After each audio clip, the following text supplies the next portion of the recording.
Major flash flooding, a heat wave, damaging winds up to 60 miles per hour, large hail, and maybe even an isolated tornado or two. Good morning, I'm meteorologist Pew. Today is July 25th, 2025. The Weather Prediction Center has issued a moderate risk or 3 out of 4 in terms of flash flooding from Kansas to the border of Kansas and Missouri, and also a slight risk or a 2 out of 4 from Kansas all the way to Indiana. In the next 24 hours, places in the Central Plains could see rainfall totals from 2 to 3 inches of rain, and in isolated places, even upwards to 6 or 7. For other places such as Illinois and Indiana, we could see rainfall totals from 1 to 2 inches, and isolated places 3 inches or more. And I also want to briefly mention the Gulf Coast from Texas to the Florida Panhandle. You guys are having a tropical disturbance this week, and you guys will see rainfall totals from 1 to 3 inches today in the next 24 hours. For severe weather, the Storm Prediction Center has issued a slight risk or a 2 out of 5 in the northeast and the northern plains today, with a marginal risk stretching from the northeast all the way down to the central plains. There are two main risks today, first being winds up to 60 miles per hour in the northeast and in the high plains, and then the second risk is large hail,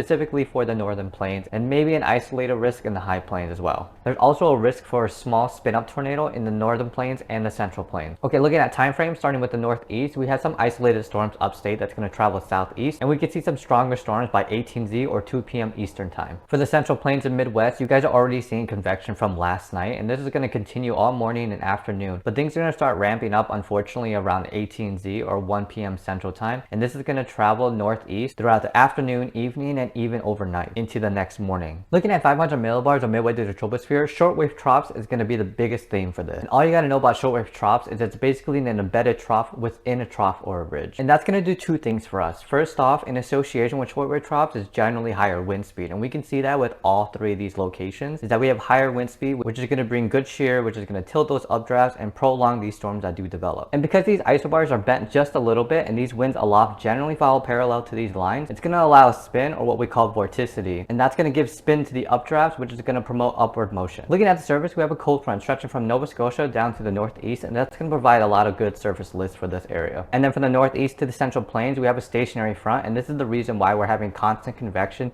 yesterday, today, and even tomorrow. And then for the northern plains, we're going to have a warm front that's bringing in warm, moist air, and then right behind it, we're going to have a dry line that is bringing in warm, drier air, and this is due to the downslope winds of the mountain. And when you have relatively the same temperature and you have drier air coming through, that drier air is going to act like a cold front and then push the warm air up, which is going to provide that surface lift. Jumping to 300 millibars or way up in the troposphere, we can see this jet stream ridge is still present, and that's separating the hot air and the cold air, which is explaining why we still have this heat dome. And underneath the ridge is always a high pressure, so if we go back down to the surface, we can see that high pressure in the southeast, and this is bringing in a lot of warm, moist air into the southeast, and this is going to explain why the southeast is going to feel really hot today and tomorrow. And that's why we have